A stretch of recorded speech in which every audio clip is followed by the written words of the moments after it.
One of the biggest differences is that gelato uses more milk in its base, and ice cream, as its name implies, uses more cream. This means that ice cream has more fat content, especially because egg yolks are used in an ice cream base, while gelato uses fewer, if any, eggs.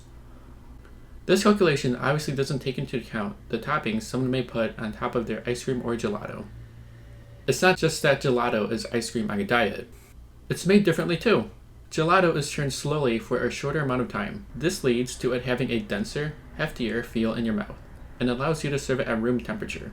On the other hand, ice cream is churned fast and hard in order to get more air into the mixture. This gives ice cream its light, fluffy texture. However, all the air inside ice cream causes it to melt much faster than gelato. Cheaper ice cream tend to have more air in them, so they tend to melt faster than their pricier counterparts. So which is better? I wholeheartedly believe that gelato is miles better than ice cream. It doesn't coat your mouth, which means you can taste the flavors better, and doesn't melt as quickly, which means you have more time to enjoy the snack.